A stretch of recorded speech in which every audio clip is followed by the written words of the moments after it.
Oh yeah, hold on. Let's get me thing in the thing. You might go in landscape, mate. I don't know what this situation is, to be honest. Like, what the fuck? Are you like an amateur in this or what? Oh, hold on. Watch this. Right here. Well, there you go. you just turned. No, there you go. I had the screen lock on, man. They just give blue ticks to anyone these days. I don't have a blue tick. It's a sad time. No, I don't need one. It's okay. Okay, right. We're on YouTube. We are live. Good evening, everybody. We are joined by the Chuckle Brothers this evening, and actually morning, because to be fair to James, it is 6 a.m. in Australia. So hats off for actually getting up, getting your hat on, and getting out of bed. So we are doing a tipsy Q&A. I don't think James will be having is he having a drink? Have you got a drink? I thought he was getting a pack of cigarettes. I thought he was getting a pack of cigarettes then. I was like, what are you getting? I was like, my man. AirPods. But yeah, obviously, guys, we're live. We know you've all got your drinks. Darren, what's that, Guinness? It's Guinness with blackcurrant. The Irish are going to kill me, but it's got a bit of blackcurrant in there.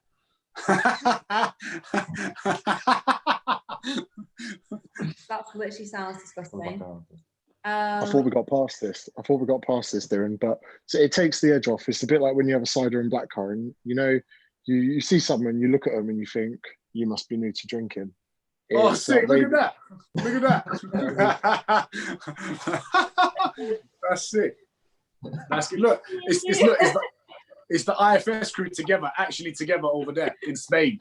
I feel like James' head literally cutting me off. Anyway, we have a fucking shitloads of questions. There's loads from like all over the place. So YouTube, Instagram, pretty much everywhere. And I think Ben's going to be the question. I'll go through the quick fire ones first. So these just be like one line answer. So what we'll do is we'll go Diren and James. So Diren, you answer first, and James goes. So we'll just kick it off with a bit quick fire, and then we'll go through the ones that have come through Instagram and the ones that are coming through the live feed. So first one is boobs or bum. Bum. I tend to not be able to answer this question. What I find sexually attractive in a female is a little bit deeper than just. I knew you were gonna chat shit. Derriere or their chest, mate. I'm going with the feminist agenda for 2020, and so I've got to up the game. What came first, chicken or the egg? Diren.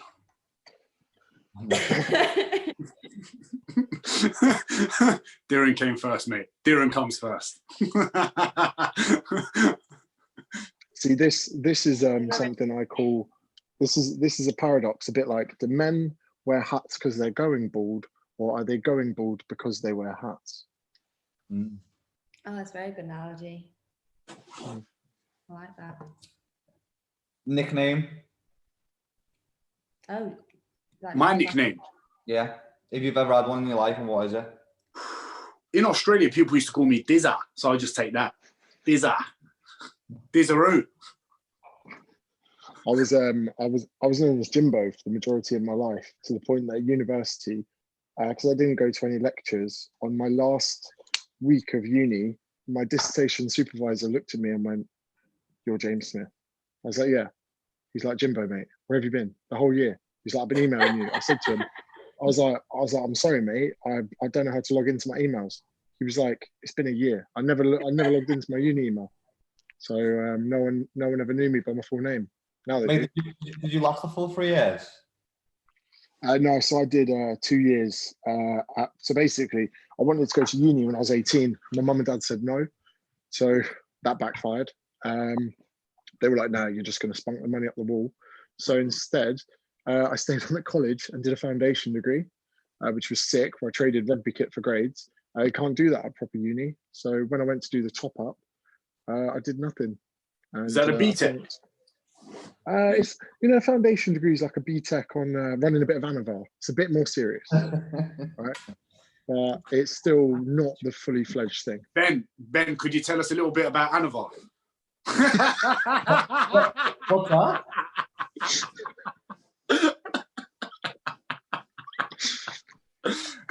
Wait, come on, man. I mean, you know this is gonna happen when you got me and James on there, isn't it? You're the only guy here that's got anything that resembles a chest or delts. So you're gonna be 100%. No comment. It's 23 degrees where Diren is. He's wearing a hoodie for a reason. Same reason as me. Have a look. I'm guessing you've both seen it. So Money Heist or Queen of South? Haven't seen it. Haven't you? I have. Over to James. No. Money Heist is really gripping, but it's got a tint of old Prison Break to it, where when's this going to finish? Although Tokyo, she's fucking fine. But then when we got a bit of Teresa Mendoza, mate, jeez. Gonna go with Queen of the South. Yeah. Because I was thinking this, right? I'll keep this short. You know, the actors that are in Money Heist, because it's dubbed.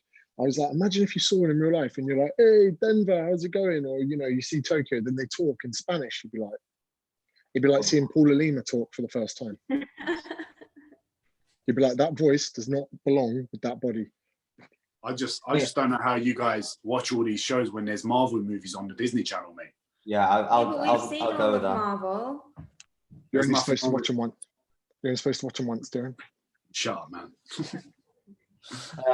Big Mac or footlong? Big Mac all day.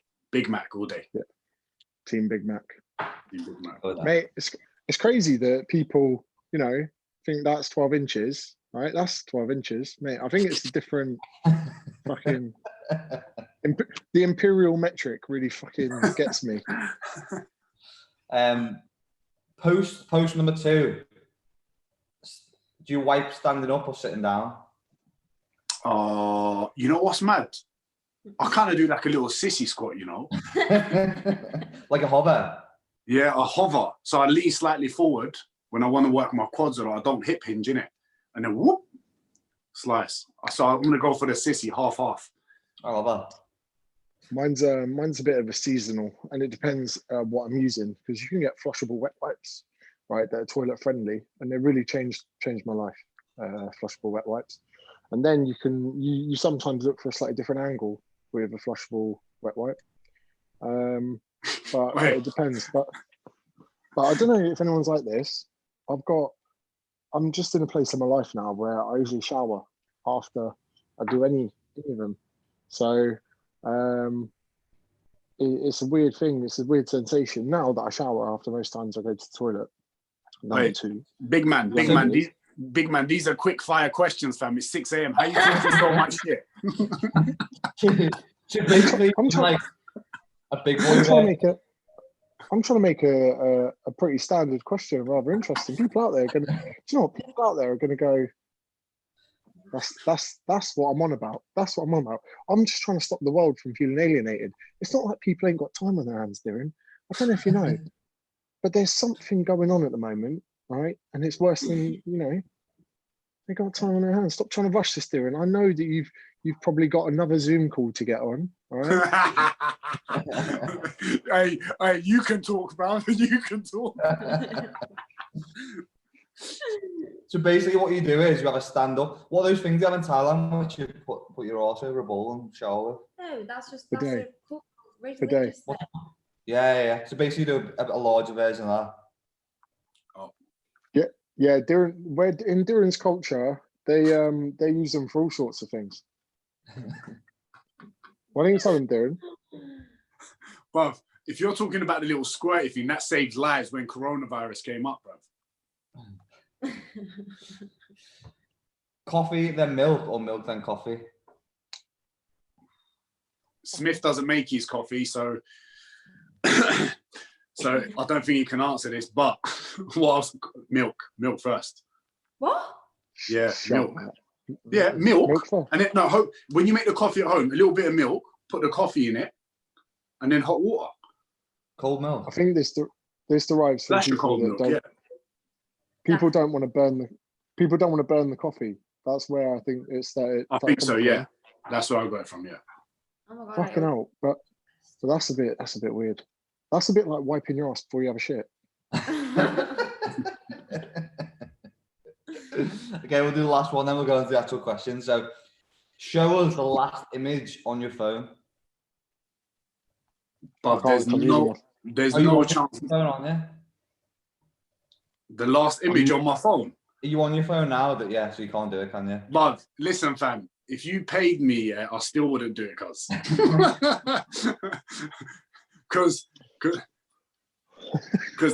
to be fair, it was a screenshot.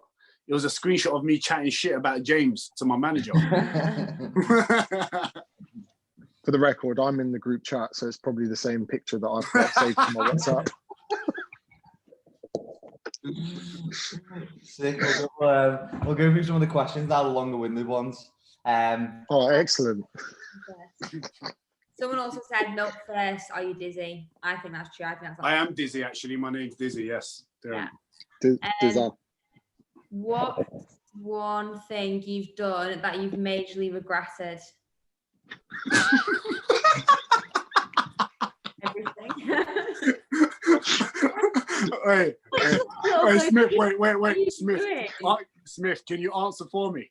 Smith, answer for me. Little baby. Diren's will be his marriage proposal. Yeah. Diren, do you want to answer mine? Trying to get a visa with an Australian. And lucky for us, both of our worst decisions imploded in the same week, and we could share a flight to Bali. Yeah. Oh, that's mad, isn't it? Those were good times, bruv. Now look at us. So I caught up with the Australian girl that broke my heart, and she has had a baby with another man that she's married. It's only been about 1.5 years, but I'm happy for her. Someone jumped on a grenade for me. Somebody jumped on a what? A grenade. Grenade. Things that kill you. I get it. You need to watch Jersey Shore. Jersey Shore. So basically, right, a grenade is a very lethal bit of equipment, and I saw it in front of me. I didn't even know it was there. Someone's jumped on it. So when it exploded, it killed them and not me. That's our new husband. Okay, I got it. So I'm a bit slow with stuff like that. Yeah. I always kill jokes. Hopefully she stops messaging Smith now. No, she don't. Oh. Oh, everyone's still talking about that milk and coffee thing. My parents put the milk in their coffee first. I don't do that. Diren, maybe you're not correct. Listen, I know, man. Listen, I'm Turkish. We know how to make coffee, yeah? Turkish coffee is really strong. But I'm saying we're strong people out here. Just like the men. Okay. One negative and one positive you've learned about yourself since being in isolation. Positive. I've learned to spend more time on my own. And the fear of the FOMO thing, that's a positive. The fear of no FOMO, that's like a big positive. The negative of myself, for myself, is that what you said? Yeah, like one negative that you've taken away from it, that you've learned. The negative is I think I need to get off TikTok a little bit. Like my phone, I need to be able to manage my time on my phone way better, because like I get carried away sometimes and it's just like fucking wasting a lot of my time. Man, I've been on mine less, I reckon, since I've been in isolation. I fucking have. That's because you guys are too busy trying to do this event, bruv. It's like there's this phenomenon on TikTok where I call it like trend sailing. You have to go sailing for trends to find them. And if you're not on TikTok, you sometimes think, well, if I don't swipe, I'm not going to find a trend that's going to blow up. So I know the pressure in that. For me, the biggest kind of positive, similar to Diren's, is that when it gets to Friday night, I'm like, people are like, what are you doing this weekend? I'm like, nothing. And I'm happy about it. I don't feel I'm unproductive from it. I'm playing a lot of Call of Duty. I'm less stressed. I've not got to worry about travel plans or being tired. I haven't had a twitch in my eye for quite a while. But my negative is I was a real bitch in the beginning. I mean, I was throwing my toys out the pram. I was like, this is bullshit. I was like, I can't do this. I can't do that. I can't do this. Little did I know I had to adapt rather than complain. I think a quick lesson for me was, nah, Smiths, make this shit happen. because moaning like a little bitch ain't gonna speed up the rate in which COVID eradicates itself. It's not gonna Bruv. speed up the vaccine. It's mad because like I would say we have a lot of luxuries in life where we can travel when we want, and I think that's probably the best luxury that you can ever have. So I think when someone takes the biggest luxury away from you, it's normal to bitch for a bit, innit? So that's probably one of the hardest things as well. Yeah, I think we were exactly the same, because like when we first started, like I fucking hate training at home or doing anything from home, so we haven't really done that much, have we? No. So like I think the biggest thing for us is just like learning to get around it and just not complaining about the shit that we have to work with at the moment. But I think it's different for people who have like gone from doing a job like 9 to 5 for like the last 5 or 10 years. We've got those same habits and seeing the same people, the same faces, getting up at the same time, eating the same shit, to now just the routine's upside down. Whereas for us, it's a little bit different because we were all used to working at home and just creating content and doing other shit. We just can't travel as much. So I think it's harder for those type of people who have had those habits cemented and like been an autopilot for like the last 5 years. You know, also like a lot of people unfortunately have lost their jobs, and it's a very tough message whenever you try and put out something, because ultimately whatever you say cannot be directed to everyone. A bit like, you know, calorie deficit, I'm anorexic. Well, that wasn't for you. Lovely, right? Sorry about that. And the same goes where you try and spread a message during COVID, but then some people are like, well, I'm fucking unemployed. And you're suddenly in this position where you're like, you've got to tread on eggshells because of people's circumstances. And it's not that we're trying to worsen it. We're not trying to make people feel bad about that. But it's a time now where you've got to even be more sensitive with your message, because anything you do say, you know, you say, do you know what, guys, I'm having a good day. A load of people are like, well, I'm fucking not. I'm following. And I know we've all been feeling it. There's this kind of like a little force field at the moment where you can't enjoy yourself too much in isolation, because you are ultimately going to rub a lot of people the wrong way. Especially you, boy. You're next to the beach, mate. So if you go out to the beach and you're storing, chilling out on the beach, because in Australia the beaches are now open. Yeah. So if we're amongst it, so I would say me, Ben, and Lucy probably wouldn't feel that pressure as much. But if you're chilling by the beach during quarantine, it's not that bad, is it? Well, it's probably going to get worse. Although the sun goes down at 5 p.m. and it's nearly 6:30. The sun's not up, so our days are short, and it is getting cold. But Canberra have got no active cases. South Australia, no active cases. Northern Territories. So Queensland and New South Wales are the only 2 states to still have active cases. As of next week, I think we're going to get our cafes back. Really? So we're going to have to enforce physical distancing. I've changed the name to physical distancing, not social distancing. So nowhere will be back to full capacity yet until the vaccine, but at least restaurants and bars will be like half capacity allowed. Yeah, we've got some stuff back, haven't we? Like Mackie D's is open, Subway is open. There's a fucking 3-hour drive-through queue. I think it was on Tuesday for Mackie D's when it reopened, doesn't it? So that's mad, mate. Fucking hell. Diren said, I'm Turkish, and I can honestly say I wish all Turkish men were like Diren. I just thought I'd share that with you. It's a nice comment. I'm going to talk on behalf of his dad. He's not Turkish, he's Kurdish. All right. I like that question. That's a good question. So he's actually a Kurd. All right. Okay. That's what his name means. Ask him what his name means. What does your name mean? Resistance. No, it does. What? I thought you made it. It's a political name, innit? It means like resisting against like fascism and very right-wing people that are usually quite racist against Kurds and any other culture. Yeah. So I've got a political name. So for that reason, every time I went to Turkey when I had football trials, because of my name, people will know what my family's political view was.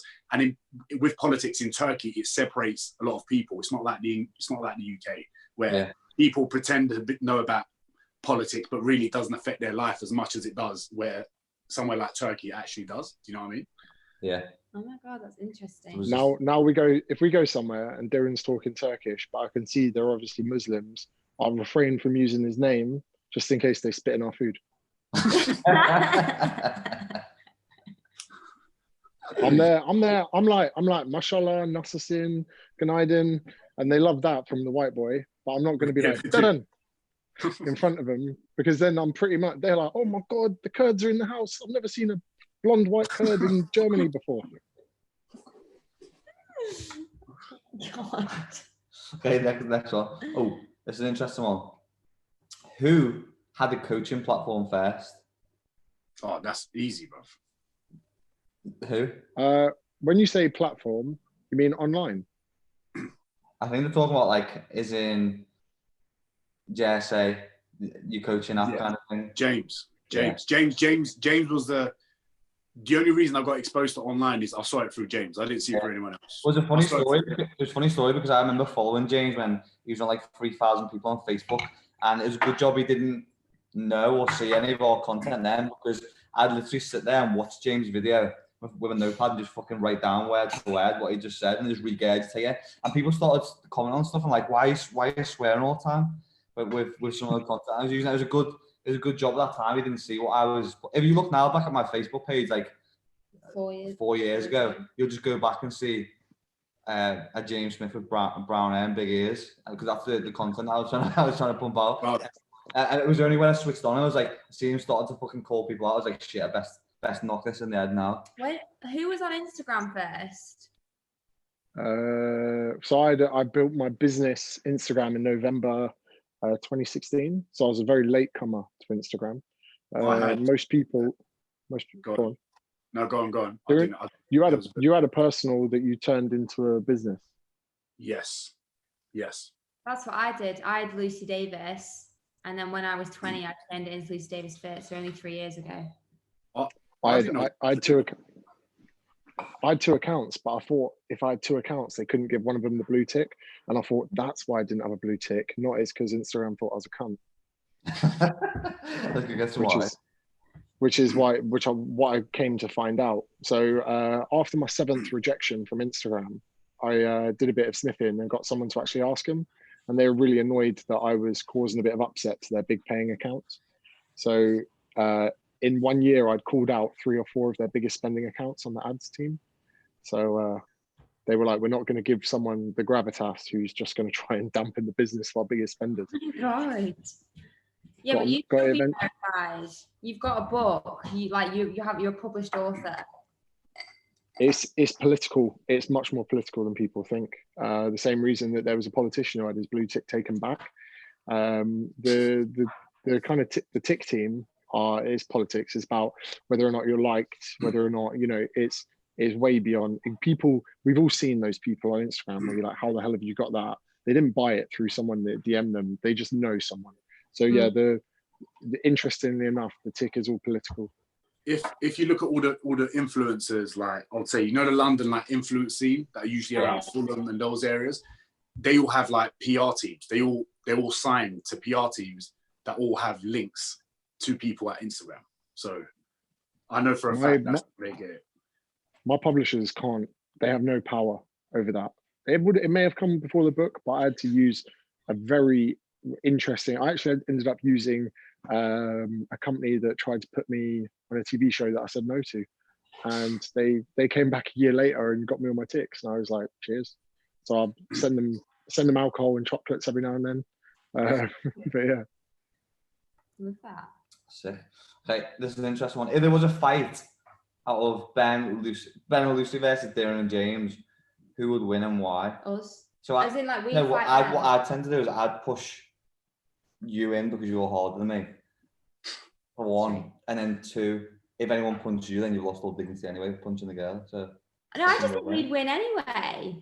I've got. You always take the piss out of my punching. Hey, listen, can I just say something? Yeah, Lucy, when you do the punching bags, Yeah.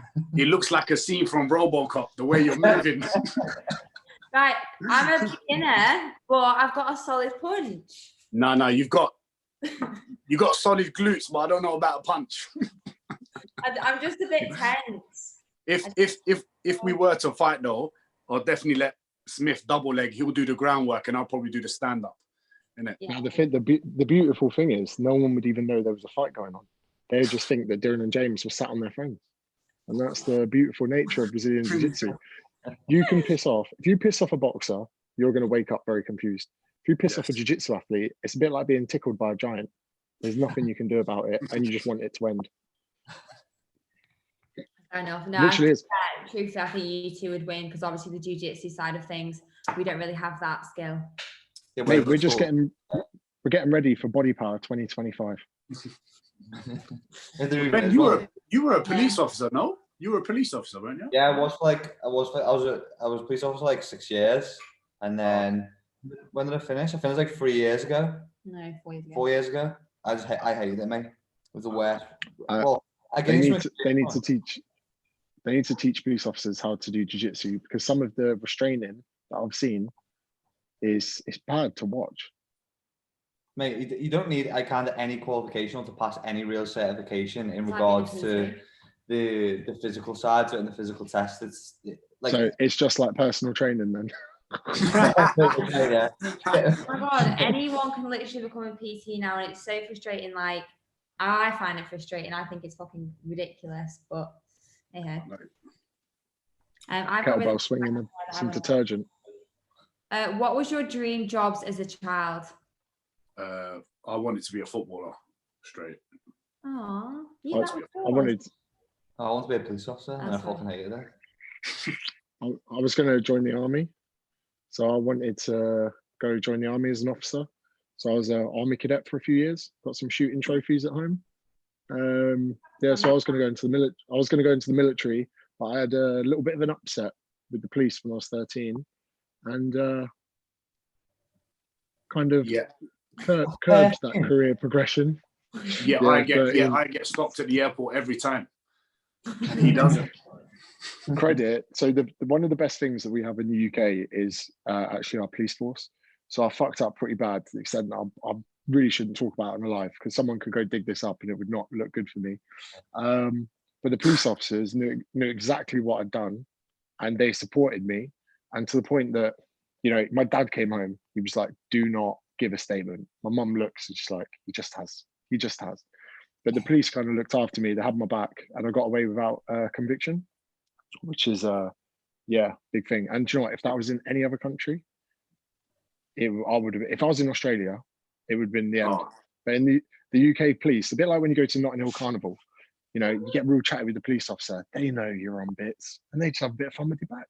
Yeah, it's the beauty of power of discretion now, and that's obviously utilised a lot more here than it is anywhere else. Because I've had some run-ins with like police in Greece where I got my head kicked in, and like it's not a nice experience. Yeah. Would do the same to Diren if they found out he was Turkish. Yeah. Look at that. There's some questions on here that I just can't even ask. People just get so carried away. How do you deal with criticism online, and what is like one thing, or has it ever really got to you? I can go quick on this one. So basically, I can go to the best breakfast buffet in the world, but I cannot expect to want to eat everything that's there. And wanting to eat everything that's there, I kind of need some things that I don't want to eat. And if I go to a breakfast buffet and 60% of that buffet are foods I enjoy and 40% aren't, it's more about the quality of the foods in which I enjoy. It's not so much about the foods that I don't. And considering that I can't eat one of everything, I haven't got enough room in my stomach for all of that. So, with people, crowds, followings, we don't need everyone to like us. Similar that we don't need every food at a buffet to be delicious. We just need enough and a good quality of the things that we choose. Sometimes it might just be good sourdough, good eggs, good chili sauce. I might only eat 2% of the food at the buffet and have the best breakfast ever. So, for me, it's this notion that I'm not going to turn up to the world's best buffet and be like, "Oh, mushrooms, I don't like mushrooms. What are they doing here?" What was the question, fam? Criticism, innit? Like criticism. The issue is that some of your followers don't like you, and they don't like what you say. So if you the only way you can be upset by criticism if you turn up expecting every food at that buffet to be peng. Oh, okay. Now. If I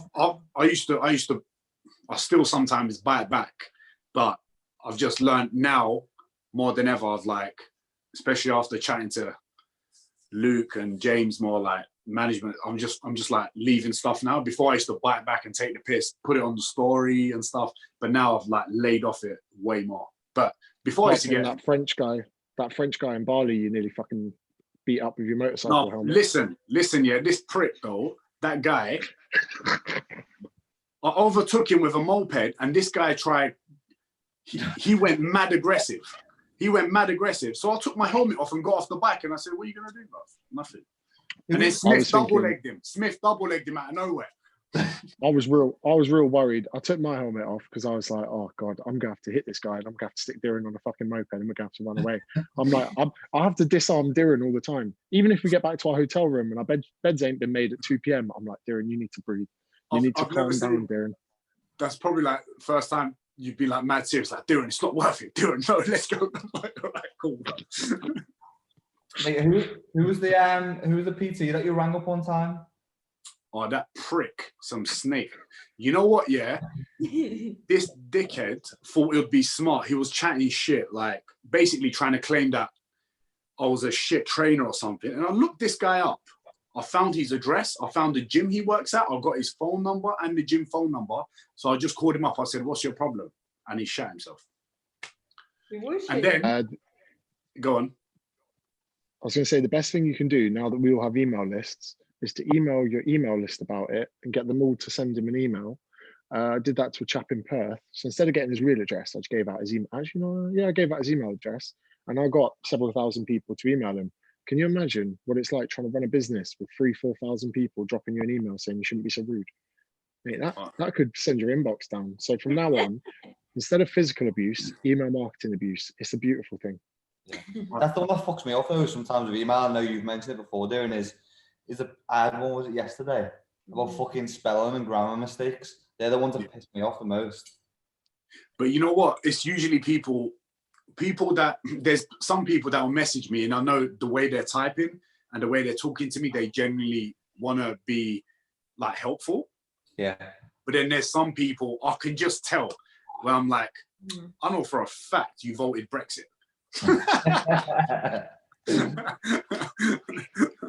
There's a lot of like scrutiny surrounding things having to be perfect, and I think that a lot of people reflect their own mindset. And I know with physique, with business, with especially emailing, whatever it is, things don't need to be right, they just need to work. And I think we've got very far away from this mindset where a lot of people are like, well, if that's not perfect, I'm not reading that. And you're like, well, that's probably why you'll never be happy with your physique, and you'll never be able to sustain a long-term relationship, and you'll never be able to run a fucking business, because you are so much forward-minded that everything has to be right rather than it having to work. And with our emails, all three of us, we have typos, we have grammar mistakes. I often say would have instead of would have, but still write emails, make money, and there's no grammar mistake in the world that can stop that. You know what's mad though? Even you remember when we were working at George Street, Smith? Like we've been, when you think about it, we've been winging it since. Oh yeah, no one teaches you how to do this. But we're all fucking winging it at the end of the day. Everyone's winging it. Everyone's winging the situation. No one knows what to do, where to turn. It's just you just grow with experience. Yeah. Mm-hmm. Okay, weirdest thing you've ever seen on the gym floor or happened to you since being a PT? I got a picture of this. I got a picture. I saw a brother. He wasn't a brother. I saw a lad using lifting straps on decline bench. Fuck off. That just defies the law of gravity. Exactly. So I caught it in the corner of my eye, and I was with a client at the squat rack. I was like, "What's going on here?" You know the guys that keep the lifting straps on the whole session, and you're like, "Yeah, bro, I get it. You must be swinging some dumbbells to need those." Went to decline bench, wrapped it real tight on the bar. I was like, "Bro, where do you think that's going?" That's probably it. And last point to that, some travelers came into my gym, jumped the barrier and beat the fuck out of someone, then left. Really? Just bounced in and in? Yeah, scared the shit out of me. But I was quite happy because my client I had at the time was a bit dry, and it gave us something to talk about for the next 10 minutes. I would say the weirdest thing, and I always found this weird, like when I used to see PTs like touch their female clients like too much. Yeah. Weird. Yeah. I always used to find that weird because I used to be able to tell the people that are actually trying to do something and the PTs that are actually weird and creepy and don't have any sex with their partner, so therefore they're trying to get sexual favors on a gym floor. That's what I've seen the weirdest. Sorry, man, it's a bit deep. I've got like a girl who trains is fucking weird guys coming up to you all the time in the gym. Isn't that how you met Ben? Love story. Before I was with you, because obviously we train together now, nobody dared go up to me. Ooh, no, but I do think like the gym's quite a weird place sometimes. Like if you are a girl who trains and has muscle, they're like, what the fuck is that on your body? Like, why do you have muscle? And it's like, oh, that's like the thing for a female. I've seen someone come in before with, I think the weirdest thing I've ever had is, do you know when the female physique athletes wear those like massive high heels and the like sparkly bikinis, just coming in and doing a full session just wearing that, but then grunting like a geezer through the whole session. I've seen people run on a treadmill in lifting shoes. So some guys came into the gym. I've seen people out wearing lifting shoes as well. I'm not sure if Diren was with jeans. Obviously didn't realise they were lifting shoes. Must have thought they were some trendy Adidas trainers. And I caught some CrossFitters. They were definitely CrossFitters. They were running on the treadmill in their lifters. So I'm not sure if they were practicing for a WOD where they needed to move away from a barbell pretty quick. But it looked to me like some people don't understand they've bought lifting shoes. To be fair, mate, he's probably just getting his money's worth because how expensive are lifting shoes at the end of the day? This is it. It's probably part of this barefoot technology that I don't understand. You know, probably, Innovate and Vibram or whatever is probably just at the forefront of, hard soles for that's an interesting question. What do people think about the old finger toes shoes and running in those? Vibram. They're supposed to be really good. I've never personally tried it, but aren't they supposed to be really good? Well, I've seen Ross bangs on about them all the time, but that's just because he gets paid to fucking promote them. I've not seen many people promote them that don't get paid for it. Yeah. I can only imagine them as, being the anti-boner of gym equipment. There's no way to repel the opposite or to repel anyone than wearing finger toes. Yeah, the only time. I don't understand why you need them. I don't understand why you need access to your toes to that degree. Right. When the fuck would picking stuff up off the floor? Picking stuff up off the floor? Oh, I love that, bro. Paul Lima did a funny video about it the other day, actually. That was pretty good. You guys did that. That's so good. Yeah, he did a good video about that. Do you want to ask that question? Yeah, I'll give this one to James to start off with, because I know he's done some stuff on it before. What advice would you give a girl looking to compete? Find something better to do with your time. I mean, ultimately, let's look at why you're competing. It's not a fucking physical challenge. You're probably massively insecure to the point that you think you can create the penultimate physique through competition. And you're trying to create enough external pressure that you'll stick to your over-restricted diet. And if you tell enough friends and people on Facebook that you're competing, you'll have no fucking choice but to starve yourself with no way out. And people think that there's this epitomization. They're going to reach peak day. Everything's going to make sense. They're going to know their perfect physique and how it looks. But really, you're just glorifying starvation in a bid to get, the only people you're trying to get respect from are your peers, other fitness people. And ultimately, you are about to starve yourself in fake tan to get people to respect you that are never going to do business with you. So unless you're a comp coach or one of the 1% of athletes who I admire in that space, get a new fucking hobby. I feel like a lot of people that, I could be wrong with this, but I don't think I am. A lot of people that are usually lost with what they want to do, with whatever they want to do, usually go to bodybuilding. Mm-hmm. And I always find out like that it fucks up with their mental health a lot. Female, male, all of them. I mean, it creates all sorts of insecurities that, especially girls, they just don't need, man, because you're never going to look like that day on competition anyway. So it's just an all-round mindfuck. I think one of the things, I don't know if you've said this before, James, or is something I've heard of somewhere else, but obviously when you step on stage and you're in your best shape, you are at your least healthiest. I think that I've heard that from you, which like really resonates because like So many people ask me, like, would you ever compete? I'm like, definitely fucking not. Like, that was like me last year. Like I went for a stage where I was posting photos like my best condition ever, but it's probably the worst I've ever felt. Like I was even having CBT at the time to try and compensate like my sleeping and my bad binging patterns because I was so fucked with my sleeping and my eating. But yet, like physically, in the way that people probably portray me, I was in like the best shape ever, and people comment shit like you look amazing.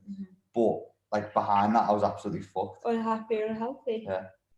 It's also like a mental. A lot of people don't talk about the aftermath, and I remember I got pretty lean for IFS, probably the leanest I'd ever go, and I still didn't have abs. But then I had IFS, a stag do, a trip to Bali, and then we went to Australia, and we were fucked. And even when I had a legitimate reason, they're like, James, mate, you've just done, in essence, 3-4 stag do's on the bounce. I felt deflated. I was like, why have you ruined your progress, James? Why didn't you keep that up? Why didn't you go for a run? Why didn't you go to the gym? So the extreme version of that is these people are going to rebound. And although they say they're ready for it and they've got their coach on fucking speed dial for their reverse diet, you've got 20 weeks of starvation and 20 weeks of hating yourself. For what? A few new profile pictures. It's not a good deal. Yeah. I think we hit the nail on the head with that question. Yeah, there's loads of random ones coming through here. Basically how to increase confidence. It's more so to do with like when we go back to the gym once we're out of isolation, how to increase your confidence when we go back to the gym. In the gym or in general? We'll go with, so first we'll go with gym. So when we go back to the gym post isolation, and then just confidence in your general day to day. I think with the gym stuff, it's just a matter of, I think usually people feel uncomfortable when they're in an environment that they're not used to. And I think the more time you spend in an environment like the gym, for example, doing exercises that you're confident with, using pin-loaded machines, instead of trying to jump in and do free weights where you're not very confident. Get your confidence first with the exercise that you know, feel confident, feel like you know exactly what you're doing. And then as you get more confidence, go and do more challenging things in the gym. Instead, where you get some people, they dive into the free weights area, they've never done weights, someone approaches them to correct them or help them, and because they can't take criticism, their confidence just goes down, rock bottom. Do you know what I mean? I think Diren's the expert here on confidence in everyday life and outside the gym. There's so many times where he just goes, and I'm like, sometimes I'm like, oh, she's fit. But I go talk to her, I'm like, nah, man, he's gone. And I'm like, Diren, come the fuck back. And he's like, what's going to go wrong, bro? He's like, even if she's not interested or she's got a boyfriend or she's fucking married, there's nothing wrong. In a hotel, asking someone for this, asking someone for that, he's always like, what's the worst case scenario? And guess what? About 2 months ago, I got on a leg extension to find out it was a hamstring curl. I'm 30 years old. I've been training 10 years and I got on to do a fucking quad accessory and I realized I was on the wrong machine. And I looked around. I was like, I hope I haven't been clocked. It happens to the best of us. And what's the worst case scenario? You can imagine someone coming over and go, I saw what just happened there, James. I'm leaving your academy. Like, no, it's not going to happen, is it? Well, I think it's like with anything, like with repetition of doing something, like whatever it is, whether it's doing videos, whether it's in the gym, whether it's approaching girls, like with repetition and with error, like it is where you learn to build that confidence from, because you gain experience and you have a different perception of it because you have that experience from doing it prior and you have something to kind of to fall back on. But you got to remember, like the whole idea, like fear. The only reason we don't do things is the fear element, and as soon as you lose that fear element, then you're pretty confident. Do you know what I mean? Mm-hmm. Yeah. Well, I don't know if you've read this book as well, but I was speaking to Anne Middleton at an event I was at a few months ago. Have you read this concept about like the fear bubble? Not yet. He talks yet. He talks about something like called the fear bubble. So it's like where eventually, because you like keep facing fear all the time, you get to this place where it's like the fear bubble. So when something challenges you or you feel fear coming on, you are almost excited by being in that space or being in that environment because you know you're going to grow from it because it's a place that you haven't been before. It's just about taking baby steps when you're in that fear bubble, because you're always going to, when you're in it, grow rather than shy away from it. And obviously with some stuff we have to park aside and not do because you probably shit yourself and be a bit scared of some stuff. But being in that fear bubble can be exciting because you know that you're going to grow from it. It's something that you've never done before. So taking baby steps in that fear bubble. sometimes by moving forward with it, when you look back, you've achieved a lot within that time period whilst you're in that fear bubble. So he kind of talks a lot about that concept and starting to get excited by the feel and the fear rather than letting it kind of take over your life and stop you from doing talking or stop you from speaking to someone or stop you from trying some new experience. There's a good one. I call it the 3-second rule. Some my mate told me about it. He goes, whenever you've got the impulse to do something, you have to do it in 3 seconds. If you leave it longer than 3 seconds, don't even bother. So I had that recently when I saw a fit bird at icebergs in a big crowd. And but that's how it starts. If you have the ability to talk to someone of the opposite sex on the beach, somewhere like that, suddenly prospecting your business is easy. Suddenly using gym equipment is easy. Yeah. Going up to someone crowded in a crowded place and not being afraid of rejection, because ultimately, who's more afraid of anything than rejection? Rejection is, something we fear more in COVID at the moment because we're all insecure fucking bastards. The reason I know that is because we're all personal trainers. Mm-hmm. We made a profession out of dealing with our own insecurities, and that's what the whole industry is about, isn't it? We've worked so hard to try and be accepted, fit in, and be happy with ourselves. We now have a good set of skills that we can sell to other people, and again, that's why personal trainers struggle on the gym floor, because they are so scared of someone saying, I don't want to do PT with you. We don't know their personal circumstances or their financial situation, but we take it personally that we're not good enough for them, or that we're not a good enough personal trainer. So it all boils down to that same fear element. Lion. This is a good question. Quite a weird question, but what's the most worthwhile investment for an online coach that's trying to go to the next level? And then in brackets, past 4 figures a week. What was the second part of the question? What's the most worthwhile investment for an online coach that's trying to go to the next level, past 4 figures a week? Past 4 figures a week. I think over a grand example. I think that's what they mean. Oh, okay. I think that's pretty decent. And secondly, I'll make sure you come to the IFS event, because then that's a good investment way. For me, tripod changed my life. When I bought a tripod, suddenly I was like, oh shit, I'm a content creator. Otherwise, I'm just a weird bloke with a tripod. And something as simple as looking at a camera at eye level. So a lot of people maybe watching this on YouTube won't realize that every single video that all of us create, where it's piece to camera, where we're talking, the camera's at eye level. And something as subtle as looking down at a camera can seem condescending. It's another reason that we need to change our levels as personal trainers, and we kneel when we talk to people. Because if you're talking to someone about their sets, reps, or weekend, and you're stood there sat, it's a subconscious kind of, I suppose, mirroring kind of effect with rapport. So even a trainer, the amount of PTs that are looking down to their camera when they're doing content, just the little things like that make the biggest difference. So tripod from me. I would say a microphone, to record. Invest. If you're a good coach, and if you want to be a better coach, you want to make more money, invest in a better coach to become a better coach. Oh, I like that. That's a good one. What mic have you both bought mics, haven't you? New mics? I ain't gonna lie, this is apparently a gaming one. This is the only one I could get in within a couple of weeks. Everything else was due to come in June, July, because Amazon is like peak right now. What have you gone for?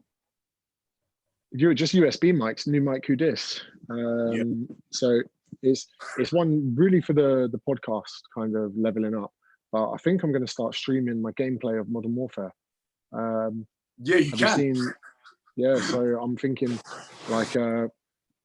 share the love, show people why they call me the King of COD. Is Paul Mort's email academy worth it? No, he's a prick. Don't like it. I'm joking. No, he changed my life, Paul Mort. I came across him, funnily enough, for a Phil Graham podcast about 5 years ago. And yeah, just I didn't use Paul for a very long time, if I'm honest. And then everything that I've kind of, so much of, when people do Paul's course, they're like, that's where he got it from.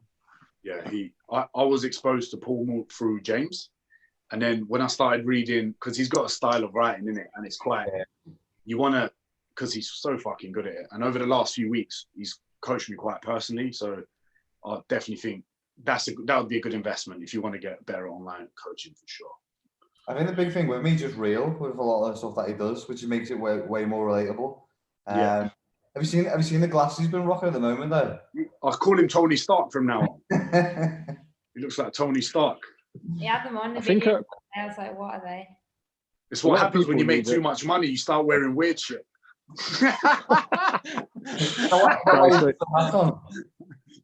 Yeah, There's someone asked what's with the hats. Look at James, for it's just example. He swag. dresses like shit because he's loaded. What people I think realize from Paul Moore is that he there's a funnel everywhere. When I first heard of funnels, I was like, oh god, some sales shit. But like, and again, bringing it back to chatting people up, go to the bar, approach people, ask for a number, text them about going on a date, go on a date, and then you can apply that to everything, literally everything. You have a dry cleaning business, put out an advert, tell people why they should be using your dry cleaner and not someone else's. Ask them to come do business with you, then retain business. Like whatever business you're in, there's a funnel where ultimately you're going to start with 1,000 people, 800, 600, 400, 200 clients. And, whether it's in a nightclub, talk to 10 birds, get 9 numbers, obviously, and then, you know what I mean? I'm only joking, but it's one of those things that I never thought of that before. There's a lot of people on social media, even with big followings, that are doing nothing with it. They seem to think that it just goes big following, lots of clients. They don't understand there's this massive bridge in the middle of hustle to get people over the line. And I think that that's one of the main things he taught all of us. Yeah, 100%. 100%. I've got loads of questions on here. Do you want to go? Yeah, got a good plan. Your views on overindulging and having a drink at the weekend? I mean, just do it. Do what makes you happy, innit? Like, do what makes you happy. At the moment, I'm not really on the drinking vibe. Like James said earlier I just don't think drinking a lot, being locked in the house, I just find it pointless without drinking around my close mates. The only people I really drink around is James, our manager, Jade, and all my close friends. Other than that, I don't really drink. So if it's going to make you happier, if it's going to put you in a better place, then do it. Usually it doesn't, but just do what makes you happy. That's what I'll say. I think as long as you've got the power to have some balance during the week, because everyone's talking about the weekends, everyone's talking about the week. Now, if you want to go out and spunk half your salary on a Saturday, that's fine. But you've got to be making your own sandwiches during the week. You can't go to M&S every day of the week and expect to spunk money on a weekend. And that approach needs to be uniform across, because then your mates see what you indulge at the weekend. They think, oh, I'll do that as well. But there's no reining it in. And unfortunately, it's not glamorous for us when we're hungry or, when we're not eating as much. And everyone here will eat healthily, but then we feel more inclined to share the waffles or share the ice cream, which can sometimes, for the wrong person, skew what we're actually consuming or we're actually eating. But yeah, I think as long as you're prepared to balance the books, you should be able to eat whatever the fuck you want. Love it. Okay. What's your biggest regret from your fitness career so far? Not posting content earlier. Sharing books. Oh mate, you know what? When that happened, yeah, we won't mention the name, but boy, that was a mad learning curve for you, though, isn't it? Yeah, like I've seen, when you got like a dog that's a puppy that gets bigger real quick, and suddenly you got this massive dog that still thinks he's a puppy. I didn't think anyone was watching. I didn't think that it was a big deal. I was just a PT with my little clan of clients. I only had maybe like 20 or 30 of them at the time. And like, as a PT, this came from on the gym floor. If I had any reading material or, a book or whatever it was, I'd bring it in, I'd give it to my clients, or, I'd download something. You're always interchanging. Like, I remember at one point, 4 of my clients were on the Joe Wicks program. And I was like, what the fuck are you doing? Send that to me. I'd look at it and I was like, are you fucking stupid? This way most of the hatred stemmed from. I was like, you could have seen me an extra session every week for the next few months. And then obviously I never thought of the implications of doing it on a wider scale. Literally, it was only when I got found out for sharing, books that I bought with my clients that I was like, fuck, I can't do this. And and now looking back, I was like, James, bro, that was pretty stupid. And you can be so wise in some parts of your life, but so fucking stupid in others. And like, it wasn't that I was doing it for financial gain. It wasn't like, hey guys, PayPal me £2 each and I will get you this book. There was no malice there, but yeah, there's some big learning curves, and the fucking fitness industry came down on me pretty hard. That was, I remember that day. We were in Sydney, innit? And yeah, it was because there was no bad intention in doing that. It was just to pretty much give people a bit more knowledge. If anything, it was actually doing the geezer's book a favor because he probably wasn't getting that much exposure. Do you know what I mean? But fucking got some exposure off the back of that, didn't he? Yeah, I know. Yeah, but and I didn't actually know that at the time. If you're in a position where you share something, and me, I in my defense, probably breached a copyright law. In defense, you could say, well, they would have never have known about it. They would never have bought the book. They would never have, and now looking back, I'm a lot smarter with stuff like that. Like even recently, someone shared with me, there was a hard drive on Google with everyone's PDF plans on it.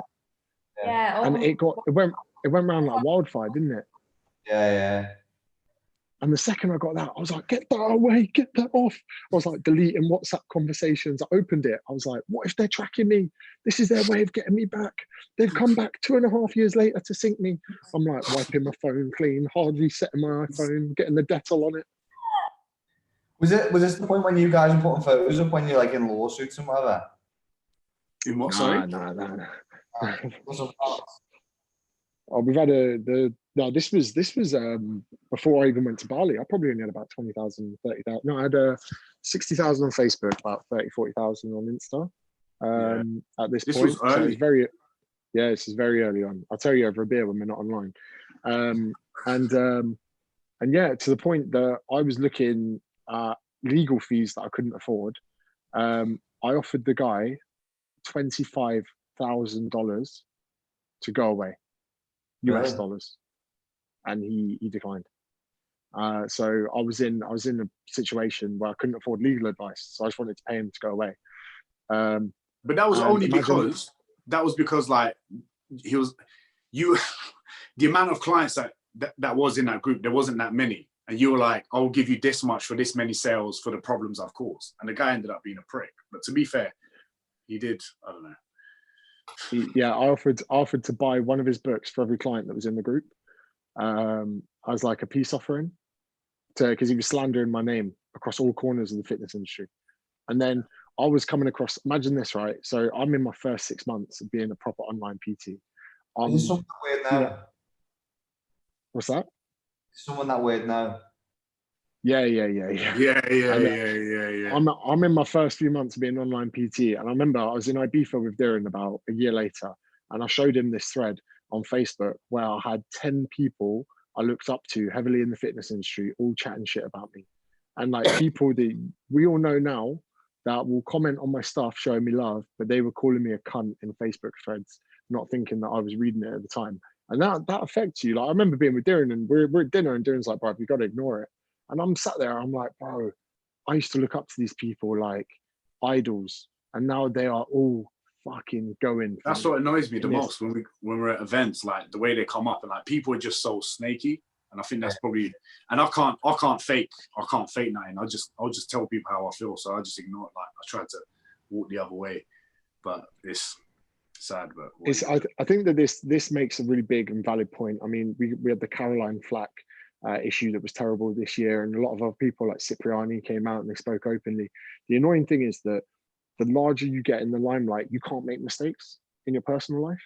And suddenly, if someone had done this who didn't have a following, don't worry about it. Press aren't interested, But when someone's got a considerable social media following, sometimes your penalization for making a mistake is much, much worse. And, we have to sit back, and I sometimes think about the amplification of issues in people's lives. And there have been a few people's laundry aired this year, and whether or not the accusations are real or not, sometimes I think, have I got the right to have an opinion on this? Because this is not my business. And I'm not to say that this doesn't make it an issue, but I'm just saying that just because someone is well regarded in their field of work, does that mean we penalize them higher for making mistakes in their personal life? Whereas if it was any other normal person, it probably wouldn't even be a topic of discussion. I think that's something, imagine this is a good chat for you while we're here. So 3 days after Caroline Flack committed suicide. I found a thread online of one of my ex-girlfriends threatening to make up a story to sell to the press because my book was doing so well. And someone sent me a screenshot of what she'd said in a group where she was like, I'll give all the money to my kid, but because he's done quite well in the years since, I'm thinking I'll just make up a story and sell it to the journalists. And I was like, fucking hell, someone's life's just been ruined from this kind of stuff. And it took you 3 days to think about something like this. And I think it's, you know, if there's anything we can do in the next few years, it's to ensure that we don't put fuel on the fire of these situations, because I'm lucky that I made my mistakes in a time where only tens of thousands of people saw it, where it could be a lot worse now. Yeah, I think me and Diren were just talking about before when you jumped on then, and in regard to, I think it's relevant, like with the coronavirus, like I went to the park the other day just to do some pull-ups on a bar, and fuck me, like the world exploded that I'd gone into somewhere and was had my hands on a bar that anyone could have touched anywhere, whereas for anyone else it would have never been seen as a thing. But I was getting fucking DMs of hate. Yeah. You could kill people, like people doing fucking pull-ups on a bar, and obviously we're almost like policed by other people's perception and what they think of us sometimes. And obviously after a while, and you get a couple of DMs and stuff, you're not, although as hard-skinned as you can be, the comments there and you've read it, and you're gonna have some kind of emotion that comes back from it as well. We're not in. I can't do this for them, but we've been on like I think Diren's froze. No, he's not. He's holding up both. I think Diren might have frozen. I think Diren might have. No, I'm joking. No, but what I was gonna say is, like, say for example, someone might be making those comments, and I could be like real angry, pretend I'm okay, but I could be all alone in my room, and no one will know how you actually feel alone. You know what I mean? And people, like influencers, spoke about this. How everyone's got feelings and all that, and it's true. If you ain't got nothing nice to say, sometimes you just gotta shut the fuck up. Do you know what I mean? As long as you're not a real risk. Yeah, 100%. So yeah, we've been on for like an hour, so I'm going to finish with one question, which I think you both will be able to answer very well. Please, can you give some advice on public speaking? Okay, first of all, I would say, number one, you're going to get better at it as you do more of it, because I remember the first time we did, when James had his first tour, I didn't even know I was involved in it. So I actually had no preparation at all. And when I got there, they just handed me a microphone. And when Smith first stepped on stage, and although he was actually quite fine, but compared to like how we are now, James, it's crazy different, isn't it? And I think you realize, and James will agree with this, is if you are doing public speaking, take your fucking time on stage when you're talking. Like, no one's in a rush. Do you know what I mean? And yeah, go ahead, James. You're going to say something.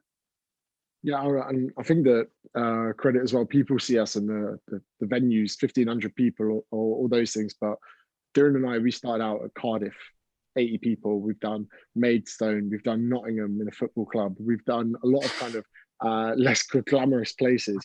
Fucking in Belfast, first year around, we had a bird chucked out of a talk for getting too rowdy, and she fucking brought knee pads with her.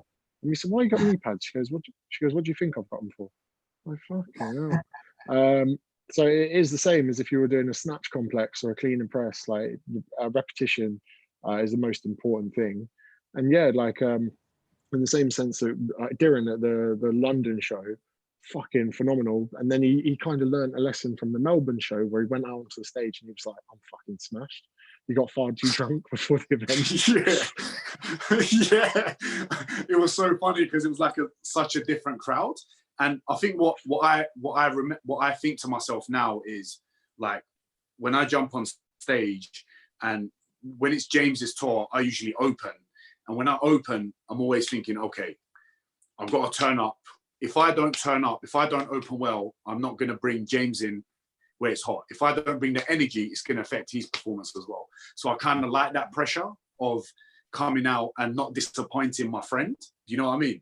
So, and I always think about, like, for example, we're doing a live right now, and I do lives all the time on Instagram. I'll do an Instagram story, over 20,000 people watch it. I'm like, what? 20,000 people watch me talk all the time? why wouldn't I be able to talk in front of 500? You know what I mean? So I just think of small things like that before I step on. Yeah, I think. And if you're ever not, Go on, mate. Sorry, you go. No, you go. We haven't done as much public speaking as you two, but I think it's something that I've always been feel quite nervous about as well. So we were going to things like, I was going to things like Toastmasters and things like that. I think a big thing for me, and I know it's relevant for other people because you've left it in the comments as well. And I think I sent a screenshot of it to you the other day, James. The book, The Imposter Cure, because I get that feeling like I shouldn't be here, I shouldn't be speaking, like I'm going to get found out, like I don't really know what I'm talking about when I'm going into some speaking events. And then that's why exactly when you were saying there during that IFS last year before I went on, you were going mad, weren't you? Because I drank that full bottle of gin that we got in the little goodie bags. So I was smashed by the time I went on. But I fucking loved it because I was sweating. Obviously, it was just. Yeah, you were nervous for that though. Like yeah. Because I feel like I literally only graduated from uni like a year and a half ago, and we got assessed on public speaking as part of my degree. So it was so normal for me to go into it. But you've not been to uni for fucking years. Yeah. So. Yeah, it's one of those things. But the thing is, like, Diren and I, when we're backstage, we're not walking around like fucking hell, it's just sick. Me and him were like little kids, we're like, fucking hell, this is mad. We're peeking through the curtains at every event. And Diren's like, Diren goes real high pitch. He's like, this is fucking mad. This is so crazy. Yeah, I get so excited. And it's weird. I don't know.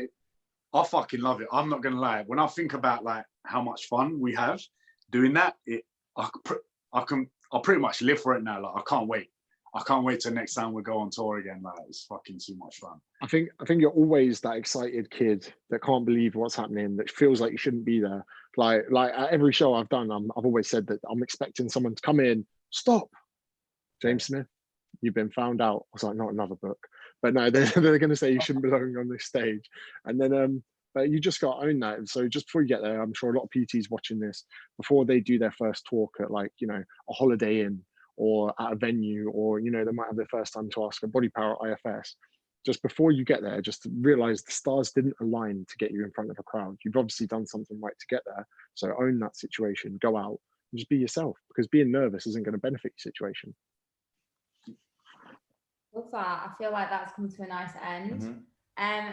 Everyone on YouTube, sorry we can't answer all your questions, there are a lot of them and not enough time, but obviously you can find James and Diren on Instagram. Where can we find more of you, Diren? Where can people find more of you? They want to see more of you, mate, or ask you questions? It's Diren Kartal on Instagram, YouTube, Diren Kartal, TikTok, Diren Kartal, email list, swipe up on the link. I don't know. Yeah, you know where to find me, man. And for James Smith, search Diren Kartal on Instagram. For me, just go to jamesmithacademy.com, because I'm going to bypass the first part of the funnel of social media, get you straight into a data capture page where you can buy my book and sign up to my academy on free trial. I like it. Thanks very much for your time, and obviously James, thanks for getting up like stupid o'clock to It's all right. Thank you very much for having me. Thank you for having us. Thank you.